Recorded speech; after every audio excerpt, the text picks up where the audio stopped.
there are three important words that I need you to understand and overstand before we continue with this video essay, just so that the flow could be good, okay? So the first is colonialism. Colonialism refers to the practice when countries formally took partial or complete control over another country, brought in its own people, and exploited that country's citizens and resources for its own economic prosperity. I will often refer to this as the Great White Way. The second term is post-colonialism. Post-colonialism is also known as after-colonialism, most of which happened after the fall of the European nations after the World War II. A lot of African native cultures and empires were destroyed due to imperialism, and imperialism is a political ideology that drives colonization. The third word that I need you to know and understand is neocolonialism. Neocolonialism is the deliberate and continued survival of the colonial system in independent African states by turning these states into victims of political, mental, economic, social, and military forms that are indirect and subtle, which is still colonialism but with less overt brutality. It gives you an illusion of freedom because it's a sophisticated form of control and propaganda in the media, health, and education. And there's a lot of misplaced aggression and brutality. I want you to understand that they colonized our history, colonized our tradition, colonized our politics, colonized our religion, colonized our environment, and now they want to colonize our future. It's not happening. It's not happening.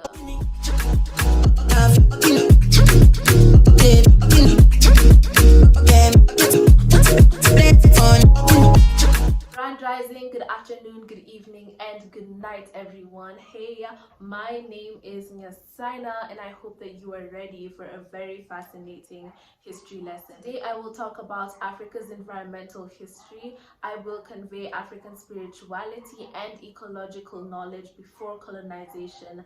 I will then highlight the effects of colonialism and how colonialism led to environmental decay. And finally, I will give a critique on our current societal and political role in environmental vulnerability. During Africa's pre-colonial era, which was before the late 19th century, a significant proportion of African people lived in small egalitarian societies in which the government was a general agreement among the entire adult population, and other societies were ruled by a few elite people.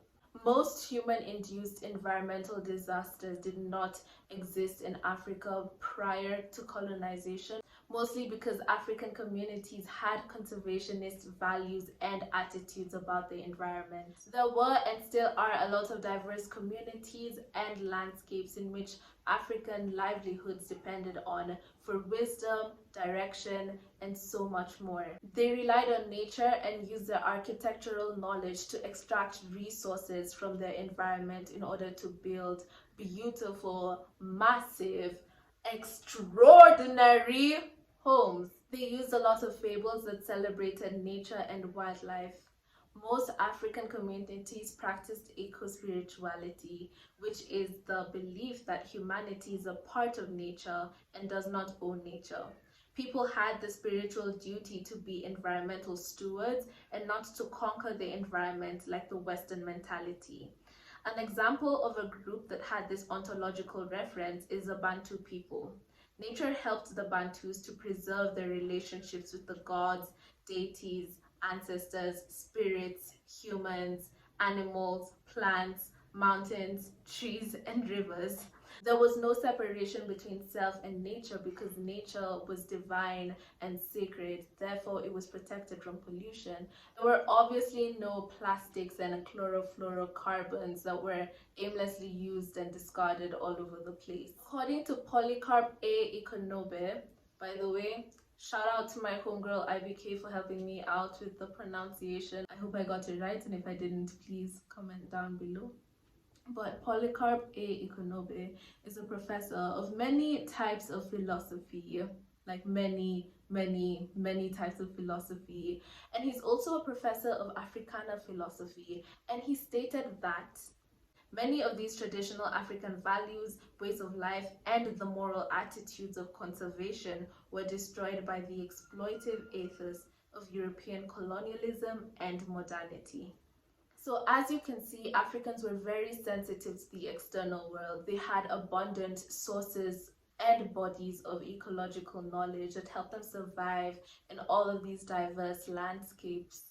And they didn't just take away from nature. In fact, in the 19th century, back when the Europeans were still trying to give us the stolen white Bible, European game hunters were often found guilty for poaching without permission. They were often tried by kings and councils of elders, mostly because they were massively threatening the animal populations.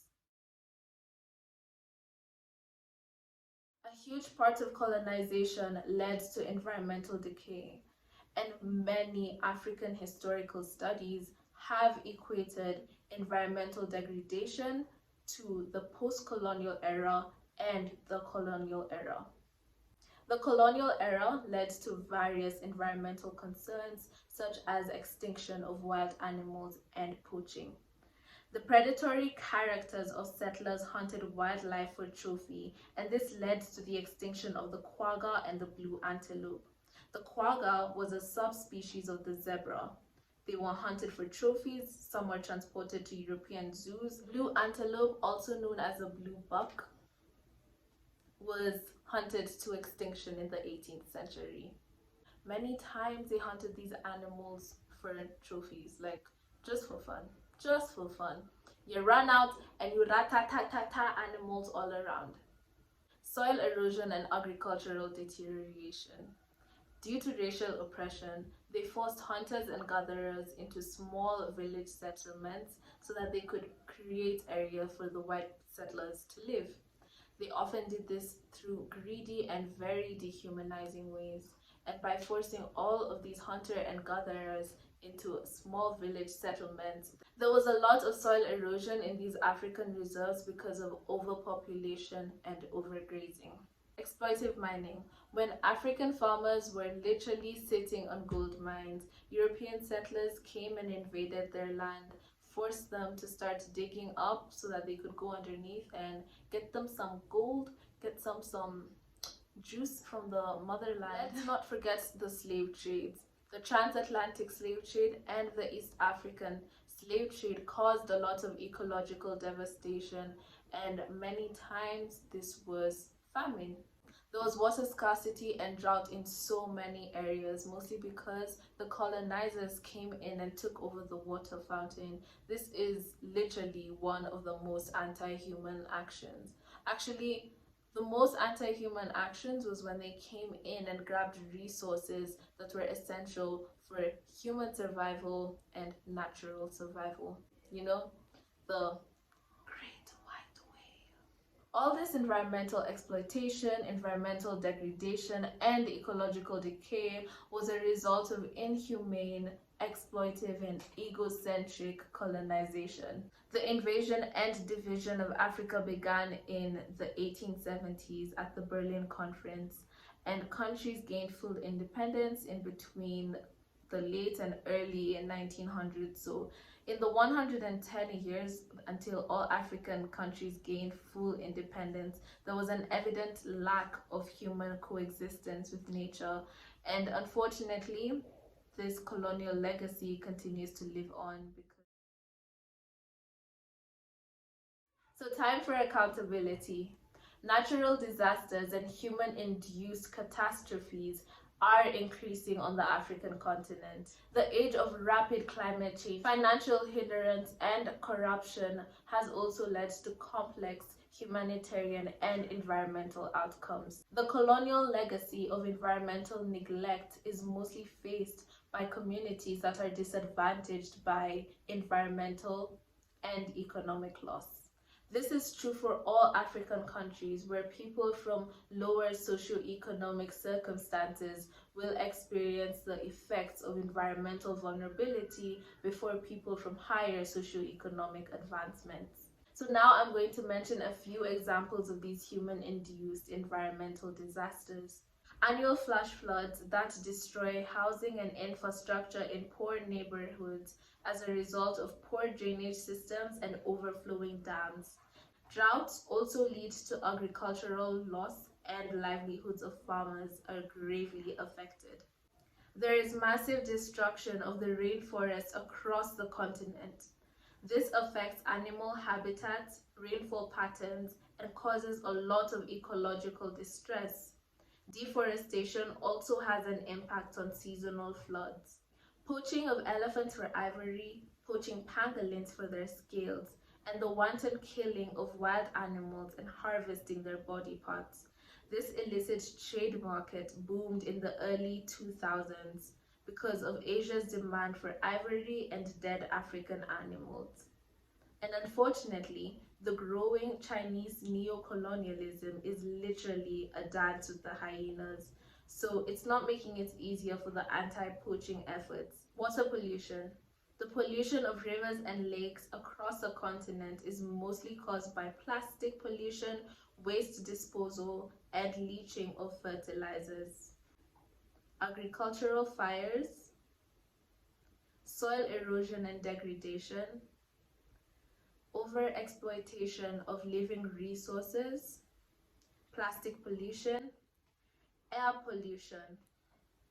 The influence of modern Africa society and culture has greatly led to the neglect of the environment. I hate to generalize Africa because I understand that we're all different nations and completely different communities, societies, we speak differently and we interact differently. However, with the increased urbanization across the continent, I would say that many modern and urban African societies have neglected the environment. They no longer see it as a sacred entity, they see it as something to conquer and use. There are obviously copious groups, communities, tribes, and organizations across the continent that are conscious about the environmental decay. So we have to give credit where credit is due. And a lot of the traditional knowledge that still exists today has a lot of salience and validity in ecological knowledge. Thanks a lot for getting to the end of this video. This video essay was about Africa's environmental history and how it changed from pre-colonial times and now to our current post-colonial times. We talked about how environmental conservation was very important during the pre-colonial era and how environmental exploitation is like an everyday thing today. Feel free to share this video with your friends, families, and colleagues, and don't forget to comment, like, share, and subscribe for more content. Peace out.